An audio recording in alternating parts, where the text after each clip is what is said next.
আমার এই কালামের ব্যাখ্যা লেখা যদি শুরু হয়ে যায়, লিখতে লিখতে সমস্ত সাগর মহাসাগরের পানিগুলি শেষ হয়ে যাবে, আমার এই কালামের ব্যাখ্যা লেখা কোনোদিন শেষ হবে না। এ কথা কে বলছেন? আল্লাহ পাক বলছেন। সেই কিতাবে 9 নম্বর সূরা, সূরা তাওবা। কোন সূরা? সূরা তাওবা। আল্লাহ রাব্বুল আলামিন এই কোরআনে কারিমে যতগুলো সূরা দিয়েছেন, এর সংখ্যা বলেন তো কত? কয়টা সূরা দিয়েছেন? 116। এটা আওয়াজ দেন না। 114। প্রত্যেকটার ভিন্ন ভিন্ন নাম দিয়েছেন। তেমনি এই সূরার নাম দিয়েছেন সূরা তাওবা। এই তওবা নামটা কেন আল্লাহ পাক বাছাই করলেন, কেন নামকরণ করা হলো, এর ইতিহাস আছে, আমি ওদিকে যাব না, সময় লম্বা হয়ে যাবে। আমি শুধু বলতে চাই, আল্লাহ রাব্বুল আলামিন তিনি নিজেই পছন্দ করে বাছাই করে নামগুলো সেট করে দিয়েছেন। যেমন এই কোরআনে কারিমে প্রাণীর নামে সূরা আছে, আবার লোহার নামে সূরা আছে। এরপরে এই কোরআনে কারিমের ভিতরে রাজত্বের নামে সূরা আছে, আর অনেক নামে সূরা আছে না নাই বলে? আমরা যদি প্রথম দিকে দেখি, সূরা ফাতিহার পরে যে সূরাটা আমাদের চোখে আসে, নজরে পড়ে যায়, সূরাটার নাম হলো সূরাতুল বাকারা। বলেন তো বাকারা মানে কি? গাভী, প্রাণীর নামে সূরা। এরপরে এই কোরআনে কারিমে ছোট্ট একটা কীট পতঙ্গ, যার নাম হলো পিঁপড়া, পিঁপড়ার নামে সূরা দিয়েছেন সূরা নামল। আছে না নাই? আবার মৌমাছির নামে সূরা দিয়েছেন সূরা নাহল। আবার এই কোরআনে কারিমে বড় একটা প্রাণীর নামেও সূরা দিয়েছেন সূরা ফিল। আছে না নাই? ফিল মানে কি? হাতি। আবার এই কোরআনে আল্লাহ রাব্বুল আলামিন মুমিনদেরকে চেনার জন্য সূরা মুমিনুন দিয়েছেন। আছে না নাই? আবার এই কোরআনে কারিমে আল্লাহ রাব্বুল আলামিন মুনাফিকদেরকে চেনার জন্য সূরা মুনাফিকুন নামে একটা সূরাই দিয়েছেন। আছে না নাই? আবার এই কোরআনে কারিমে কাফিরদেরকে চেনার জন্য আল্লাহ রাব্বুল আলামিন সূরা কাফিরুন নামে সূরা দিয়েছেন। কথা বলেন ঠিক কিনা? এই যে এইভাবে করে আল্লাহ রাব্বুল আলামিন সূরাগুলোর নাম বাছাই করেছেন, চয়েস করে দিয়েছেন, সেট করে দিয়েছেন, যাতে করে বান্দা এই সূরাগুলোর নাম দেখেই আন্দাজ করে নিতে পারে যে এর ভিতরে কি আছে। সুবহানাল্লাহ। এই নামগুলো কে দিয়েছে? তেমন একটি নাম সূরা তাওবা। কি জন্য নামকরণ করা হলো ওদিকে আমি যাচ্ছি না, আয়াতের দিকে যাচ্ছে। আল্লাহ রাব্বুল আলামিন বলছেন, الذين آمنوا وهاجروا وجاهدوا في سبيل الله بأموالهم وأنفسهم أعظم درجة عند الله وأولئك هم الفائزون. الله أكبر. আল্লাহ রাব্বুল আলামিন বলছেন, আল্লাহর নিকট তো সেই লোকদেরই অতি বড় মর্যাদা। কে বলছেন বলেন?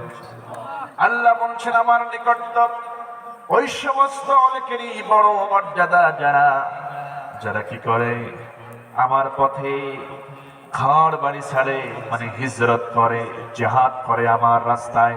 সুবহানাল্লাহ বলেন।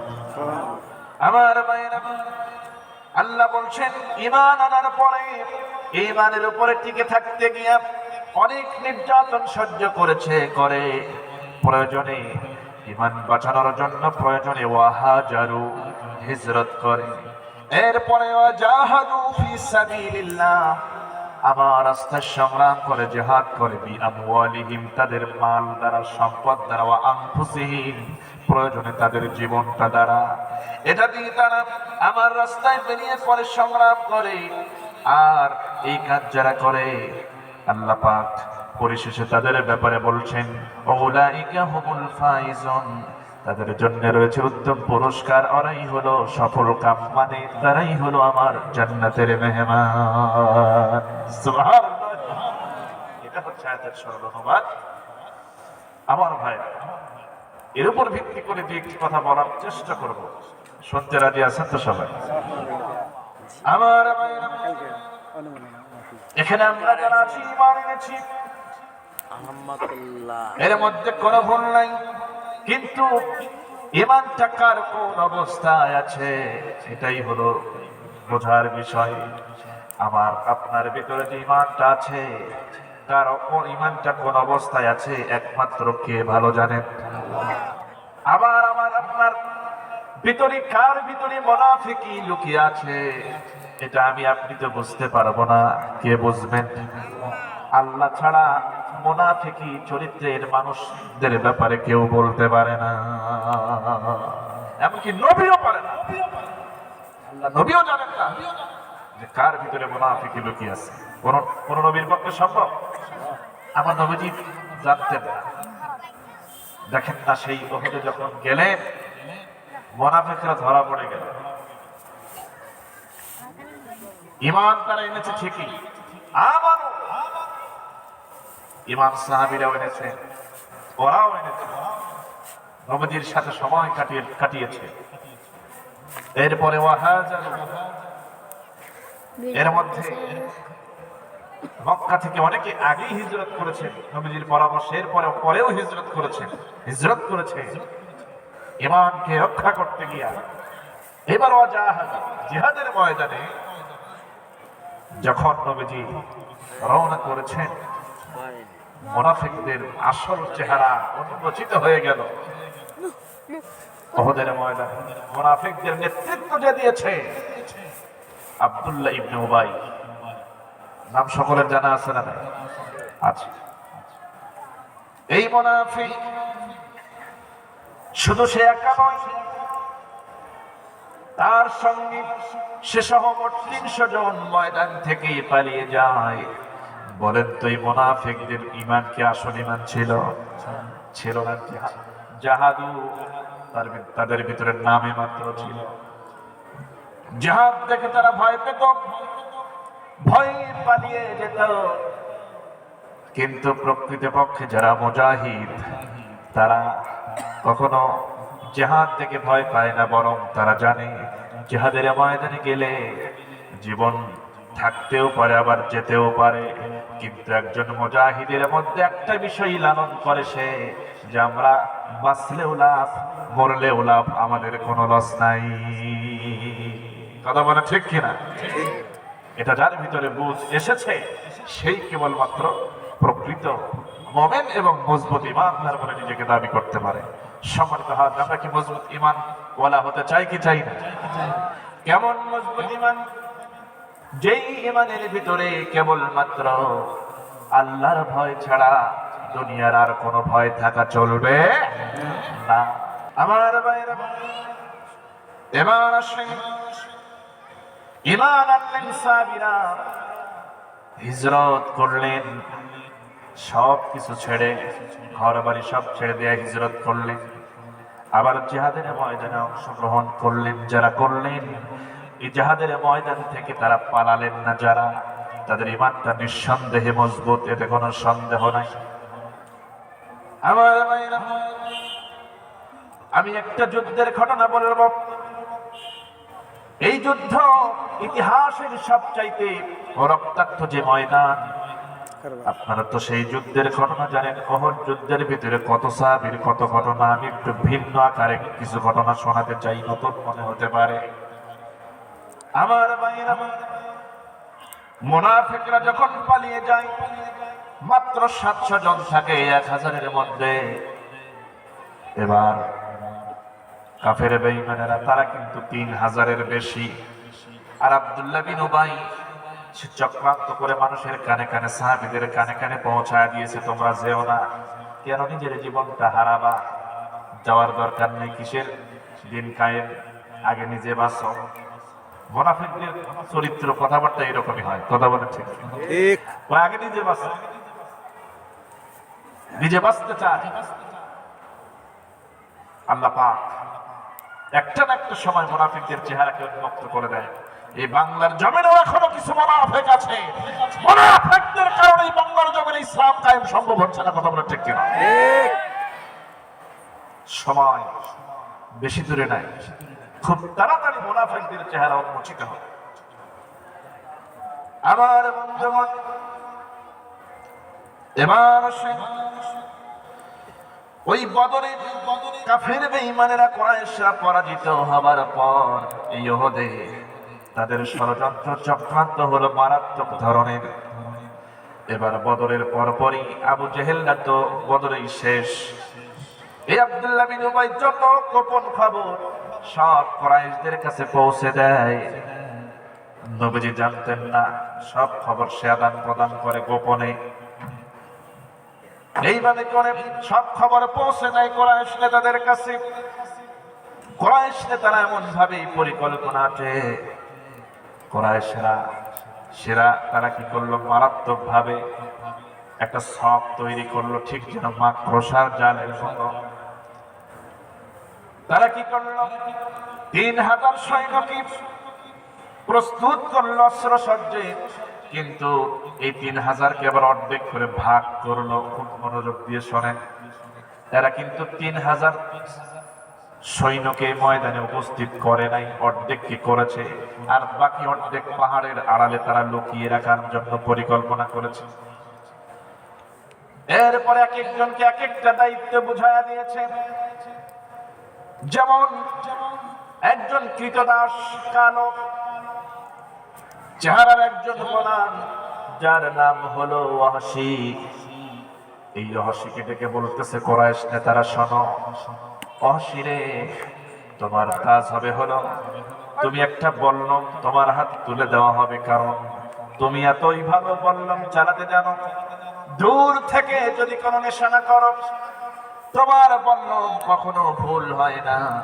তুমি যখন কোনো বল্লম ছুড়ে মারো, এই বল্লমটা একেবারে নিশানার জায়গা মতো লেগে যায়। সুতরাং তোমাকে বল্লম দিলাম, খঞ্জর দিলাম। তোমার কাজ হলো এই উহুদের ময়দানে মুহাম্মদ বিন আব্দুল্লাহর আপন চাচা আমির হামজা, এই আমির হামজাকে তুমি খুঁজে খুঁজে বের করে তাকে শুধু বল্লম ছুড়ে মেরে হত্যা করো। এই একজনকে তোমার দায়িত্ব, আর কারো সাথে লড়াই করা লাগবে না।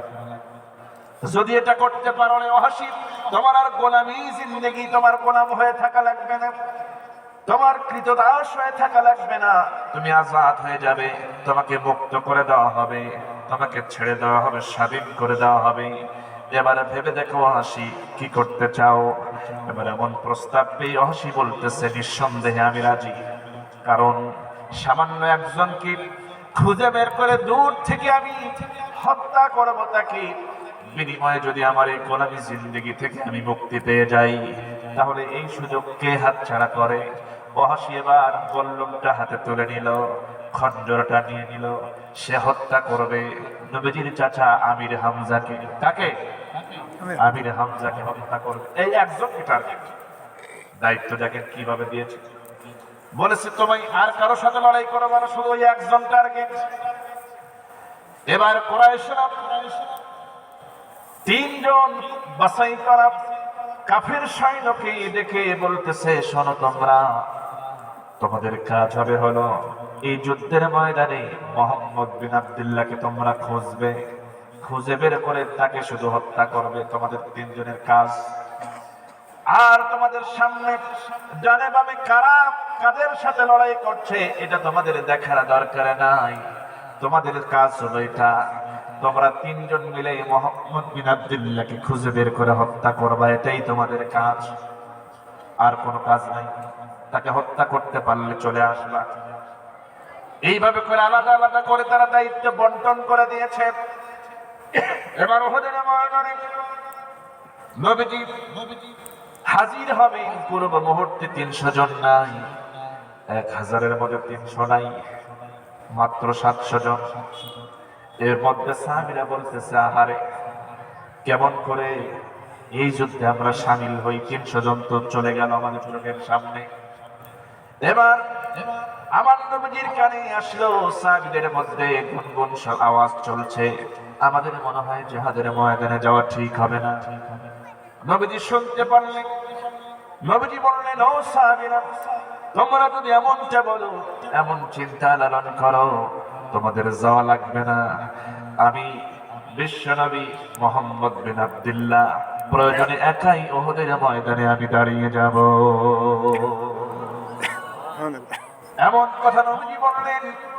সাহাবীরা ভয় পেয়ে গেছেন, বলতেছেন, ইয়া রাসূলুল্লাহ, আমাদের ভুল হয়েছে, আমাদের জীবন, আমাদের পিতামাতার জীবন আপনার জন্য কোরবান হয়ে যাক, আমরা ভুল করে ফেলেছি, এমন কথা বলা উচিত হয় নাই। ইয়া রাসূলুল্লাহ, আপনিও যেখানে আমরাও সেখানে, ডানে বামে সামনে পেছনে থাকবো, প্রয়োজনে আল্লাহর জমিনে আল্লাহর দ্বীন কায়েমের জন্য জীবন দেব, তবুও পিছপা হব না। আমরাও আল্লাহর জমিন আল্লাহর দ্বীন কায়েম করতে চাই কি চাই না? এর জন্য যদি প্রয়োজনে শেষ পর্যায়ে যদি চেষ্টা করতে করতে একটা পর্যায়ে গিয়ে যদি জীবন দেওয়ার প্রয়োজন হয়, রাজি আছেন কারা? একটু হাত তুলে দেখান। লিল্লাহি তাকবীর। এই আওয়াজ দিয়ে ময়দানে টিকে থাকা যাবে না। এই আওয়াজ দিয়ে দুনিয়ার ইহুদি খ্রিস্টান কাফের বেঈমানেরা ভয় পাবে না। আওয়াজ দিতে হবে ওইভাবে। সাহাবায়ে কেরাম যখন যুদ্ধের ময়দানে ঝাঁপিয়ে পড়তেন, তাদের অস্ত্র শস্ত্র তেমন ছিল না, তাদের ঢাল তরবারি তেমন বেশি ছিল না, সংখ্যাও বেশি ছিল না, কিন্তু যখন ময়দানে নেমে আল্লাহু আকবার নামের স্লোগান ধ্বনি যখন উচ্চারণ করেছেন, তাদের সেই আল্লাহু আকবার ধ্বনির আওয়াজের কারণে কাফের বেঈমানদের হাত থেকে তরবারিগুলো ঝনঝন করে মাটিতে পড়ে গেছে। বলেন আল্লাহু আকবার।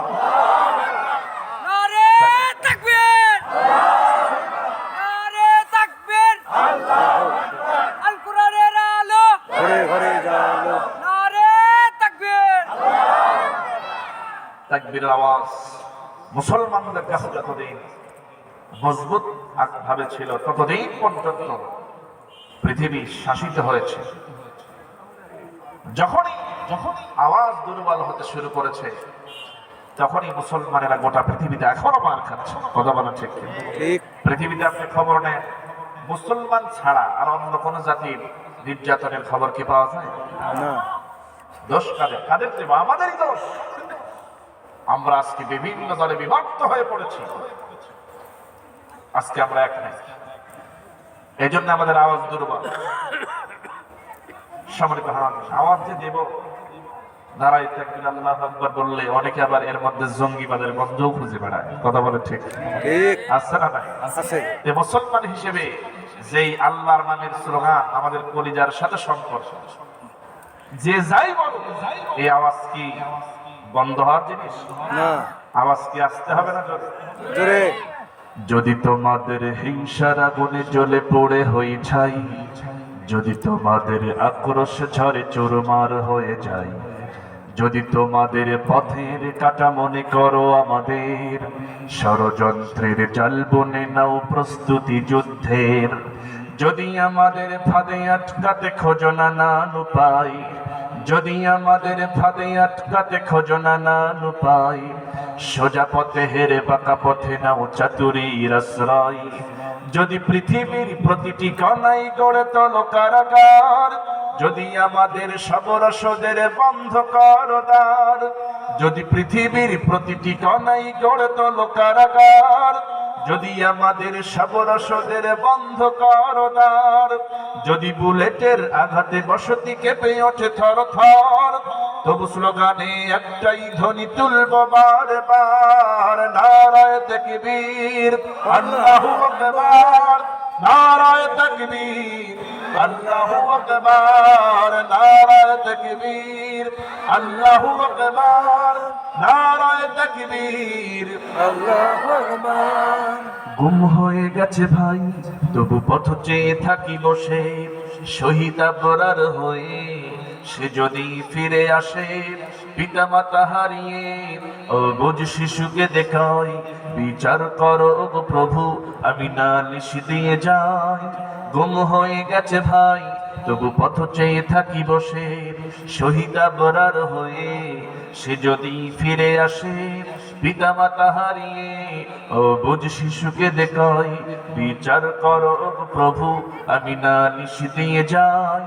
নরপিচাস সীমারের দল জানো নাই খবর, আমরা তো সেই উত্তর সুরি বেলাল সুমায়ার। কথা বলা ঠিক কিনা? নরপিচাস সীমারের দল জানো নাই খবর, আমরা তো সেই উত্তর সুরি বেলাল সুমায়ার। মুমিনের কাছে ইমানের চেয়ে দামি নেই কিছু আর, শত আঘাতেও তাকবীর ধ্বনি তুলব বারে বার। নারায়ে তাকবীর, আল্লাহু আকবার, নারায়ে তাকবীর, আল্লাহু আকবার, নারায়ে তাকবীর, আল্লাহু আকবার, নারায়ে তাকবীর, আল্লাহু আকবার। মেরেছো অনেক, সয়েছি ব্যথা, ঝরেছে রক্ত কত, তবু জিহাদের ডাক আসে যদি না শুকাতেই ক্ষত। ঘরে বসে কেউ রইব না গো ঠুনকো অজুহাতে, যাব রাজপথে জীবন বিলাতে আলী হামজার মতো। কথা বলেন ঠিক কিনা? মেরেছো অনেক, সয়েছি ব্যথা, ঝরেছে রক্ত কত, তবু জিহাদের ডাক আসে যদি না শুকাতেই ক্ষত। ঘরে বসে কেউ রইব না গো ঠুনকো অজুহাতে, যাব রাজপথে জীবন বিলাতে আলী হামজার মতো। মুসলমানের প্রতিটি ঘরে জেগে আছে তিতুমির, প্রয়োজনে ফেরে পাশের কেল্লা করবে নবী নিবির। মুসলমানের প্রতিটি ঘরে জেগে আছে তিতুমির, প্রয়োজনে ফেরে পাশের কেল্লা করবে নবী নিবির। ভুলে যাব দলকে কোন মতের একজনই রাহবার, একটাই সেই স্লোগান হবে আল্লাহু আকবার। নারায়ে তাকবীর, আল্লাহু আকবার, নারায়ে তাকবীর, আল্লাহু আকবার, নারায়ে তাকবীর, আল্লাহু আকবার, নারায়ে তাকবীর, আল্লাহু আকবার, নারায়ে তাকবীর,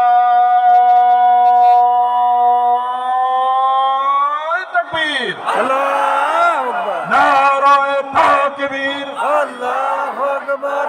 আল কোরআনের আলো, ঘরে ঘরে জালো, আল হাদিসের আলো, ঘরে ঘরে জালো, দিন ইসলাম যেখানে, আমরা আছি সেখানে, কোরআন সুন্নাহ যেখানে, আমরা আছি সেখানে। আমার নেতা তোমার নেতা, বিশ্ব নেতা মোস্তফা। লিল্লাহি তাকবীর। আল্লাহু আকবার।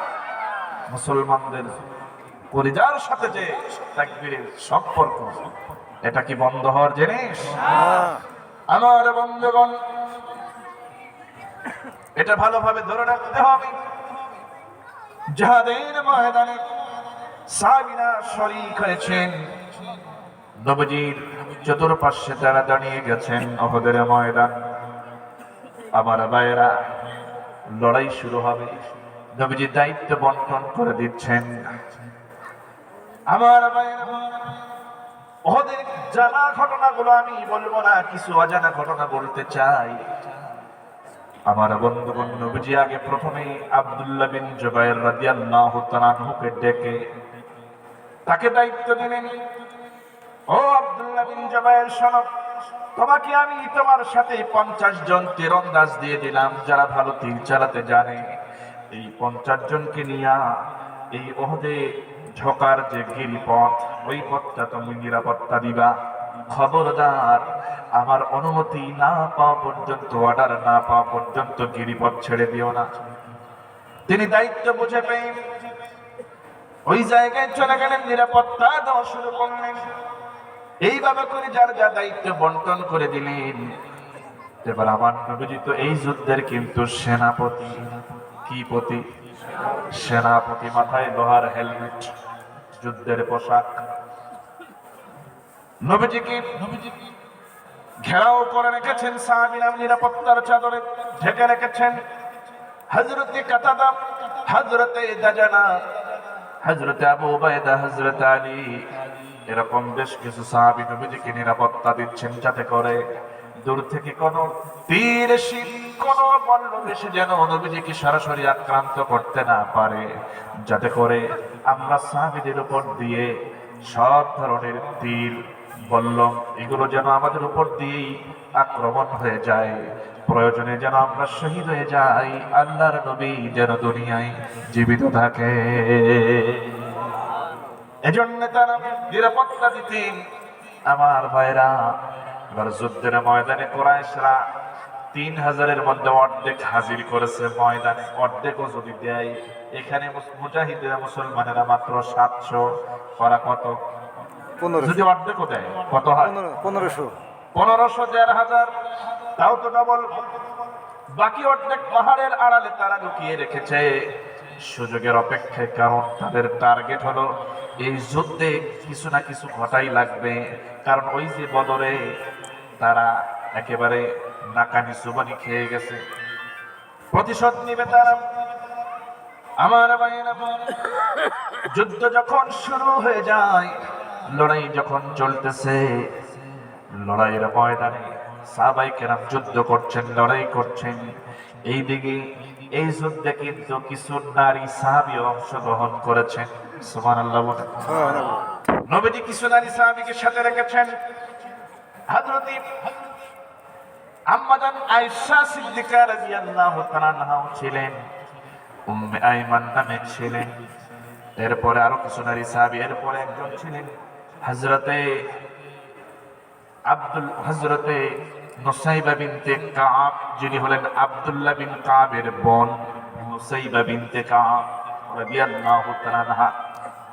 এই নারী সাহাবী তিনি অংশগ্রহণ করেছেন। তিনি নারী হলে কি হবে, যুদ্ধের কলা কৌশল এমন ভাবে তিনি আয়ত্ত করেছেন, ছোটবেলা থেকেই এমন প্রশিক্ষণ তার ভিতরে হয়ে গেছে যে তিনি নারী হওয়ার পরেও তার সাথে কোনো যোদ্ধা যুদ্ধ করার সাহস করতে চায় না। এই নারী সাহাবী সম্পর্কে কুরাইশদের আগেই ধারণা আছে। তারা জানে আব্দুল্লাহ বিন কাবের এবং নুসাইবার সামনে কেউ যুদ্ধ করে যদি পরাজিত করতে চায়, নিজেই পরাজিত হয়ে যায়। আর যদি সেটা জীবন মৃত্যুর লড়াই হয়ে যায়, তাহলে নিশ্চিত মৃত্যুবরণ করে আসতে হয়। এই নুসাইবা বিনতে কাব এতই সাংঘাতিক নারী, তিনি সব ধরনের প্রশিক্ষণ নিয়েছিলেন, একজন বীর যোদ্ধা। এই নারী সাহাবী এই উহুদের ময়দানে অংশগ্রহণ করেছেন, কিন্তু আমার নবীজি তাকে তরবারি ধারণের পারমিশন দেন নাই। তার দায়িত্ব ছিল মুজাহিদদের যে তাঁবুগুলো আছে, মুসলমানদের যোদ্ধাদের তাঁবুগুলো যেখানে দিয়ে আছে, এই তাঁবুর সামনে দিয়ে তিনি পানির মশক এবং এলাকাতে গ্লাস নিয়ে দাঁড়িয়ে থাকতেন এবং তাঁবুর সামনে হাঁটাহাঁটি করতেন। কারণ হলো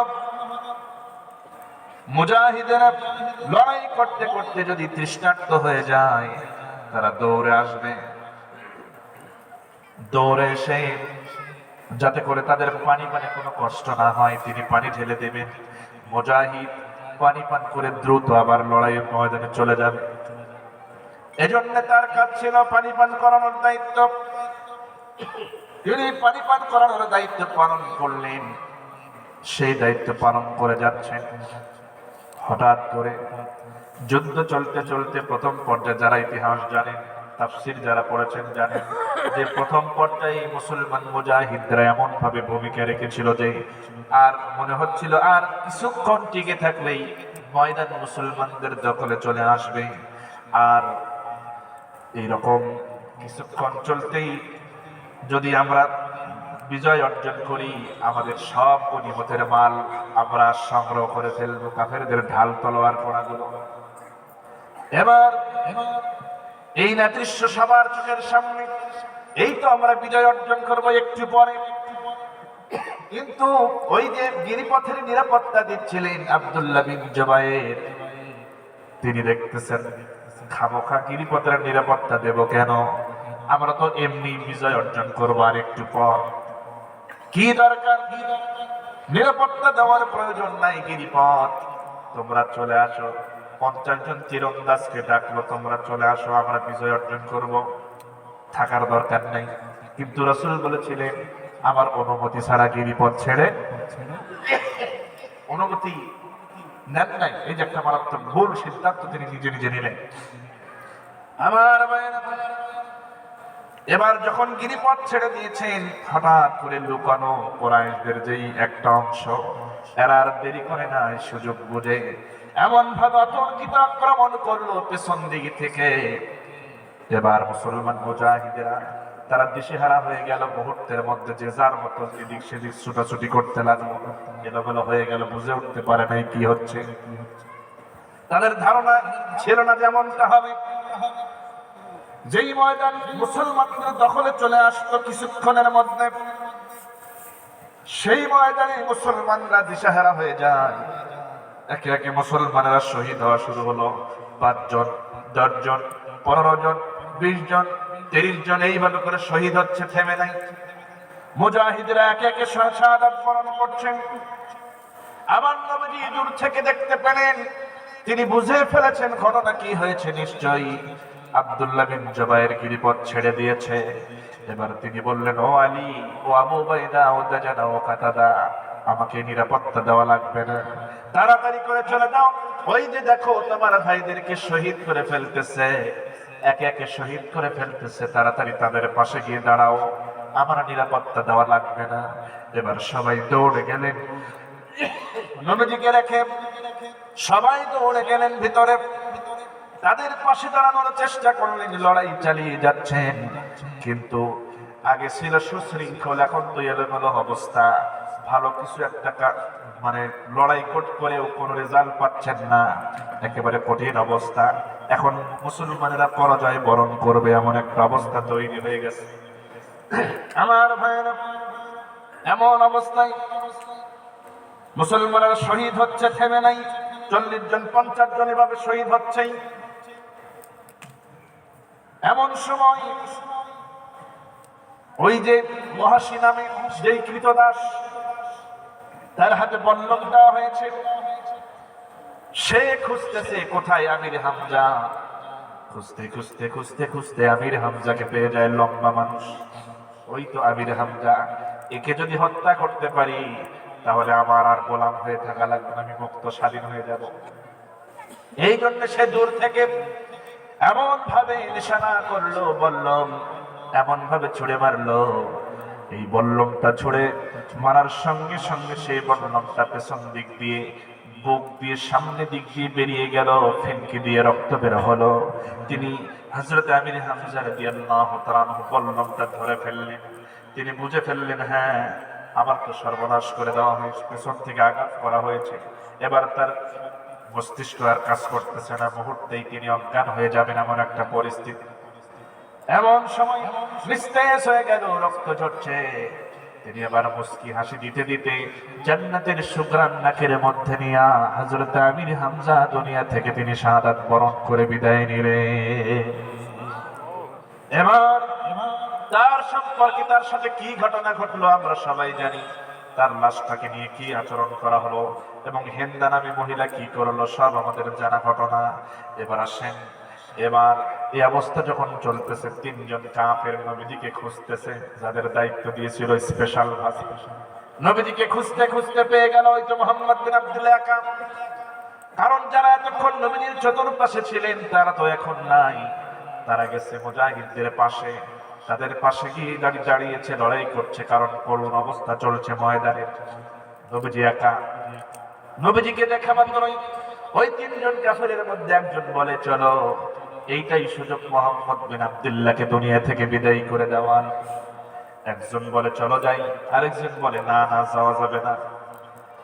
আরেকজন বলে, হ্যাঁ, ঠিকই বলেছ, কারণ মুহাম্মদ বিন আব্দুল্লাহ সম্পর্কে আমরা যা জানি, তার অলৌকিক ঘটনা সম্পর্কে আমাদের কাছে কিছু তথ্য আছে। সুতরাং সামনে দিয়ে যদি তাকে হত্যা করতে যাই, না জানি আসমান থেকে কোন গজব এসে আমাদের উপরে পড়ে, এই ভয় আবার করে যায় না। আরেকজন বলে, একটা কাজ করা যায়, সেটা হলো 2 জন এখানে থাকি, পাথরের খণ্ডগুলো জমা করে, ধারালো সাইজের পাথরগুলো আমরা জমা করে রাখি, সুযোগ করে আমরা ছুড়ে মারবো। আর একজন পাহাড়ের পেছন দিয়ে চলে যাও, মুহাম্মদ বিন আব্দুল্লাহ যেখানে দাঁড়িয়ে আছে তার পেছনেই তো উঁচু পাহাড়, ওই যে ওখানে দাঁড়িয়ে থেকে তার উপরে পাথর ফেলে দেওয়ার মতো একটা জায়গা সেখানে আছে। যদি এর মধ্যে একজন যাও করতে পারো, আমাদের পরিশ্রম করতে হবে না। বড় একটা লোহার বড় একটা পাথর তার মাথা বরাবর যদি মেরে দাও, সে ওখানে নিহত হয়ে যাবে, আমাদের কষ্ট করা লাগবে না, সামনাসামনি লড়াই করতে হবে না। এবার এই তিনজন কাফের চূড়ান্ত সিদ্ধান্ত নিয়ে ফেললো, দুইজন সেখানে থাকলো, আর একজন চলে গেল পাহাড়ের পেছন দিয়ে। আমার নবীজিকে হত্যা করার মানসিকতা নিয়ে পাহাড়ের উপরে উঠে বিশাল বড় পাথর আমার নবীজির উপরে ছেড়ে দেয়। আমার নবীজির মাথায় লোহার হেলমেট ছিল, পাথরটা এসে লাগার কারণে হেলমেট একদিকে ছুটে চলে যায়, পাথর আরেকদিকে ছুটে চলে যায়। হেলমেটের দুইটা চেকন লোহার সামনে থেকে ভেঙ্গে নবীজির মাথায় ঢুকে যায়। সবাই আমরা জানি নবীজি এই অবস্থায় নিজেকে ঠিক রাখতে পারছেন না।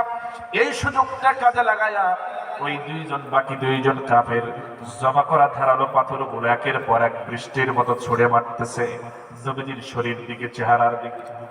নবীজি রক্তাক্ত হয়ে যাচ্ছে, এত সুন্দর চেহারার মানুষ লাল হয়ে গেলেন। নবীজি পাশে তো এখন কেউ নাই, করুণ অবস্থা, ময়দানের সাহাবীরাও শহীদ হচ্ছে একে একে। এমন কঠিন পরিস্থিতি নবীজির যখন এমন অবস্থা, ওই দুইজন কাফেরের ছোড়া ধারালো পাথরগুলোর মধ্য থেকে একটা এসে নবীজির গাল মোবারকে লেখে গাল কেটে রক্ত বের হয়ে যায়। আর একটা পাথর এসে নবীজির মুখ বরাবর লাগায়, মাত্রই নবীজির সামনের দুইটা দাঁত ভেঙে পড়ে যায়। নবীজি আর টিকতে পারলেন না, মুগ্ধ করে জমিনে পড়ে গেলেন, বেহুশ হয়ে গেলেন। এবার এই তিনজন কাফির চিৎকার করে বলতেছে, কতিলা মুহাম্মদ, আমরা মুহাম্মদকে হত্যা করে ফেলেছি। নাউজুবিল্লাহ বলে এই কথা ছড়িয়ে দিলাম, চতুর্দিকে ছড়িয়ে যায়। আমার ভাইরা, সেই নবীজি দিন কায়েমের জন্য রক্ত ছড়ান, জিহাদের ময়দানে দাঁড়িয়ে যান, নিজের দান শাহাদাত বরণ করেন, দান শহীদ হয়ে যায়। আজকে সেই দিনের বিরুদ্ধে মুনাফিক জাতীয় কিছু মুসলমান নামধারী দিনের বিরুদ্ধে কথা বলে, এরকম আছে না? শুনে রাখেন, মুসলমানদের কাজই তো এটা, পৃথিবীতে আল্লাহর খেলাফত কায়েম করা, প্রতিষ্ঠিত করা, এটা মূল কাজ। শুধু তার নামাজ, রোজা, জিকির, আজকার, তাসবিহ, তাহলিল এসবের দরকার ছিল না আল্লাহ পাকের। এর জন্য ফেরেশতা বহু আছে, রুকু সেজদা করতেছে, তাসবিহ তাহলিল করতেছে। আল্লাহর উদ্দেশ্য ছিল যে আমি একটু খলিফা বানাবো, খেলাফতের দায়িত্ব দেব, দেখি তারা কেমনটা করে। আজকে গোটা পৃথিবীতে খলিফা ঠিকই আছে, আল্লাহর খলিফা না শয়তানের খলিফা? শয়তানের খলিফা হয়ে চলতেছে। পৃথিবীতে যত শাসক গোষ্ঠী বলে, কেউ কি আল্লাহর খলিফা হয়ে কাজ করতেছে? আল্লাহর খলিফা হতে হলে আল্লাহর এই কোরআন দিয়ে সব জায়গায় সব কাজ পরিচালনা করতে হবে। কথা বলা ঠিক কিনা? তাহলে কেন আল্লাহর খলিফা হবে? যখন এটার পরিবর্তে অন্য কোন আইন দিয়ে যখন তারা পৃথিবী পরিচালনা করছে, পৃথিবীর শাসক গোষ্ঠী তখন আর আল্লাহর খলিফা নাই, শয়তানের খলিফা হয়ে গেছে। আর পৃথিবীর শাসক গোষ্ঠীগুলো, এই খলিফাগুলো, এরা ক্ষমতার স্বাদ পেয়ে ক্ষমতা ছাড়তে চায় না। কেউ না, পৃথিবীর কোন শাসকই না। পৃথিবীর শাসক গোষ্ঠীর চরিত্র হলো এমন যে যখন ক্ষমতার চেয়ারে বসে, রাজা হয়, বাদশা হয়, আমির হয়, মনে হয় যেন একেবারে সুপার গুলো আঠা দিয়ে বসে। কথা বলেন ঠিক কিনা? কিন্তু বিনিময়ে কোন শান্তি তারা আনতে পেরেছে দুনিয়ার এই আইন দিয়ে? আমার বন্ধুগণ, এই জন্যই তো পয়গম্বরেরা সংগ্রাম করেছেন। সব পয়গম্বরকে মার খেতে হয়েছে শুধু এই কথা বলার কারণে, আল আলানাহুল খালক ওয়াল আমর, সৃষ্টি যার আইন চলবে তা। এই কথা বলা। নবীজি যদি নামাজ পড়তেন, নবীজি যদি রোজা করতেন, দান করতেন, এই সমস্ত কাজ করেছেন, অনেক ভালো ভালো কাজ, সবাই সম্মান করতেন। কিন্তু যখনই করেছেন না, একটু চেয়ার সিস্টেম বদলাতে হবে, আবু জেহেল তখনই তার মাথা টনক পড়ে গেছে, এটা অবস্থা খারাপ, এটা মূল জায়গায় হাঁটতেছে। এই জন্যই বিরোধিতা। এই জন্যই আমার নবীজিকে হিজরত করতে হলো। নবীজির মতো শ্রেষ্ঠ মানুষ, ভালো মানুষ পৃথিবীতে কি ছিল? আসবে না। কেন তাকে হিজরত করতে হয়? নিজের জন্মভূমি ছেড়ে কেন তাকে হিজরত করতে হয়? আগে মাথায় এগুলো ভাববে। তাফসীরে মুফাসসিরিন কেরাম লিখেছেন এমন যে যতক্ষণ পর্যন্ত গোটা পৃথিবীর 1 ইঞ্চি জমি আল্লাহর হুকুমের আওতার মধ্যে না আসবে ততক্ষণ পর্যন্ত একজন মুমিনের শান্তির বিশ্রাম নেওয়া জায়েজ নাই। কথা বুঝতে পেরেছেন? এক আবার কি বলছি, যতক্ষণ পর্যন্ত পৃথিবীর 1 ইঞ্চিও জমিন আল্লাহর হুকুমের আওতার মধ্যে না আসবে ততক্ষণ পর্যন্ত একজন প্রকৃত মুমিনের শান্তির বিশ্রাম নেওয়া জায়েজ নাই। এখন ঘুমান গিয়ে বাড়িতে চিন্তা করতে পারেন কত ওজনের কথা। 1 ইঞ্চি জমিনও বাদ থাকা যাবে না, আল্লাহর হুকুমের মধ্যে আসতে হবে, আনতে হবে, আনার চেষ্টা করতে হবে। আর এই কাজ করবে কারা? আমরা না পয়গম্বরেরা আবার আসবেন? আসবেন। আমাদের কি করতে হবে? আর এই কাজ যখনই করতে যাব তখনই বিপদ মুসিবত আছে না নাই? আর বিপদ যখন যতই আসুক আমাদের জেলে দিক, জরিমানা দিক, আগুনে ফেলুক, সাগরে ফেলুক, ফাঁসিতে দিক, কোন পরোয়া মুমিন করে না। কথা বলেন ঠিক কিনা? এক আল্লাহ সাহায্য আছে এর মধ্যে। ইব্রাহিম আলাইহিস সালাম কম পরীক্ষা করা হলো, পিতা সহ তার বিরুদ্ধে আগুনে ফেলে দেওয়া হলো। আগুন কি হয়ে গেল বলেন? ফুলের বিছনা। তার জন্য কি হয়ে গেল? ফুলের বাগান। কি হয়ে গেল? আজ ভি হো जो इब्राहिम का इमाम पैदा, आज भी हो जो इब्राहिम का इमाम पैदा, आग कर सकती है एक अंदाज गुलिस्ता पैदा। अल्लाह अकबर। আজ যদি ইব্রাহিমের মতো ঈমান যদি তোমার আমার মধ্যে পয়দা হয়ে যায়, আজ যদি তোমাদের সামনে ওরকম কঠিন অগ্নিকুণ্ড আসে, ওরকম বিপদ আসে, ওই রকম ইব্রাহিমকেও যেমন আগুনকে ফুলের বাগান আল্লাহ করে দিয়েছিলেন, তোমার জন্যও আগুনকে ফুলের বাগান বানায় দিবে। শর্ত হলো মজবুত ঈমান আমাদের। আমার ভাইয়েরা, এবার নবীজি বেহুশ হয়ে পড়ে আছেন, কুতিলা মুহাম্মদ শব্দ চতুর্দিকে ছড়িয়ে পড়েছে, এর মধ্যে অনেক ঘটনা ঘটেছে, আপনারা সব জানেন। এবার আসেন, এই যে নবীজি নাই, নবীজি নিহত শহীদ, এই ঘটনা যখন চতুর্দিকে ছড়িয়ে গেছে, ওই নারী সাহাবী